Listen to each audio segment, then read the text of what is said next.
Fitch's Fixed Interest podcast delivers the analyst insights and updates you need to stay ahead in a rapidly evolving market. From global macroeconomic trends to sovereign credit developments to regulatory and political changes. Hello, welcome to our Fixed Interest podcast on conflict in the Middle East. My name is Richard Hunter. I'm the Chief Risk Officer here at Fitch Ratings. I'm here today with Duncan Innes-Ker, who is the head of EMEA for our credit commentary and research team. So, Duncan, if we look at just the base case that we have for our ratings at the moment, what are the impacts we're already seeing from the conflict? Well, I think the rating impacts have so far been pretty contained, and that's largely a reflection of the fact that the oil price has only moved relatively modestly. We've moved up to $70 a barrel on average for this year rather than 63, which we had pre-crisis. But it's also a reflection of the fact that the governments in the areas concerned are very sort of supported by large buffers that insulate their ratings from the relatively short-term conflict that we assume as part of our base case. Mm-hmm. Okay. And when we talk about those buffers for the sovereigns, are there any caveats or exceptions around that in the region? Well, they're pretty big for a lot of the key ones. So for places like Kuwait and Qatar, it's about 600% of GDP in Kuwait's case and 200% more in Qatar's case of net sovereign foreign assets. So they're pretty insulated. But there are some sovereigns in the Gulf which don't benefit from such large buffers. We're looking mainly at Bahrain and Iraq. But in Bahrain's case, there's other mitigants. We think that other sovereigns in the GCC will help provide financing and could provide other forms of support if needed. And for Iraq, the shock could be offset by drawing down cash balances or reducing public capex, which was still pretty high by historic standards. So in those cases, there's some mitigants. You also have some governments in the region or some sovereigns in the region like Oman, where its exports are not blocked off because they don't have to go through Hormuz. Oman is likely still to face some disruption, both from tax on shipping in the area and in terms of the impact from non-oil sectors like tourism. But it's pretty unclear what the net effect of those is going to be so far. But they will certainly offset the upside on the oil price for it. Yeah, interesting. And there will be some upside for some participants. I guess it is worth noticing with that GCC sovereign issue that we are going to see that have a big impact on the rest of the portfolio because a lot of the entities in that region are related to the government in rating terms. I was talking to one of our colleagues and they were saying, I think something upwards of 80% of the banks in the region the ratings are driven by sovereign support. And there's quite a high proportion of corporate infrastructure, government-related entities as well. But back on the geopolitics, because this is a region that faces challenges from time to time. Is any of that geopolitical challenge already in any of the ratings? Yeah, absolutely. The sovereign ratings already include quite a lot of the geopolitical risk that we see. Obviously, the current situation is unprecedented, but for example, in the sovereign rating model, the World Bank governance indicators are a key driver of that. And those reflect the security environment, the political risk, and so on. We also apply negative notches to sovereign ratings for Abu Dhabi and the United Arab Emirates, which are partly related to geopolitical risk. So those give additional rating headroom for those sovereigns. I think Israel is something of a special case. Its sovereign headroom is relatively limited at the moment, which is reflected in the negative outlook on the rating.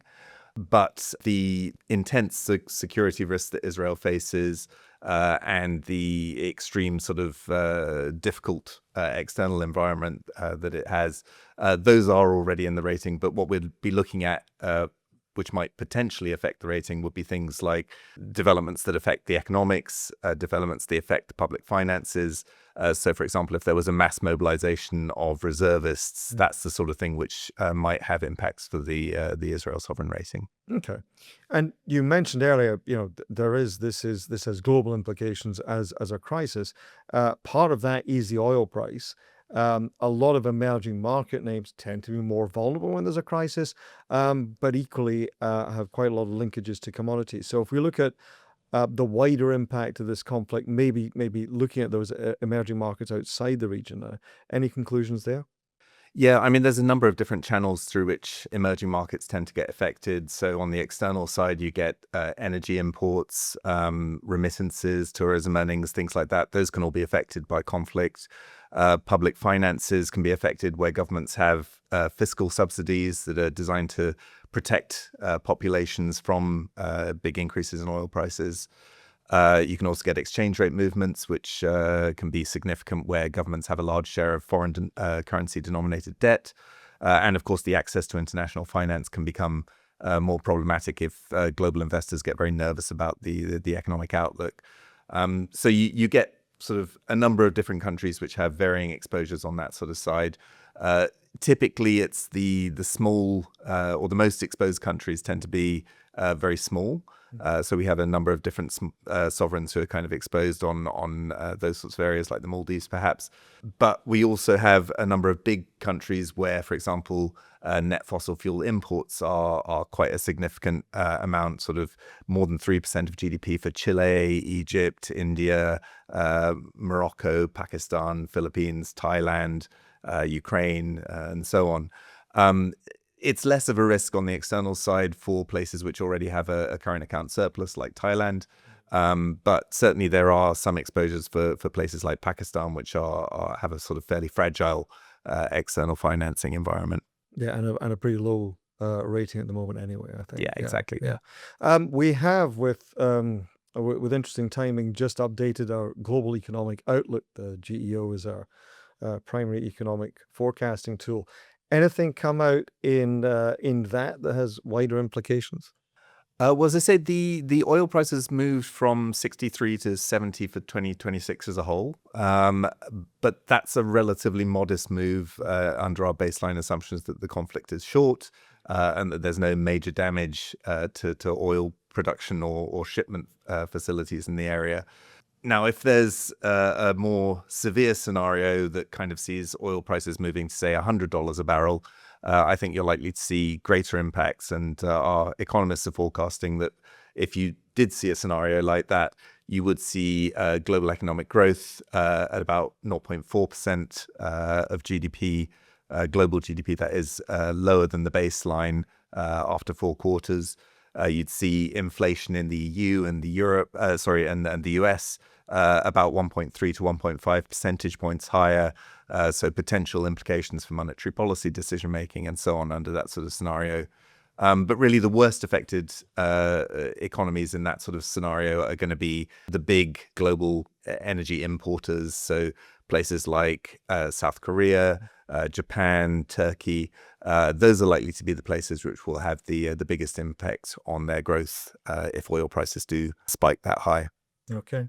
Well, thanks very much, Duncan. Obviously, very much a developing story. You can find a lot more about that from our website, where you can find the work of our credit and commentary and research team and our economics team and all the asset class sectors at fitchratings.com.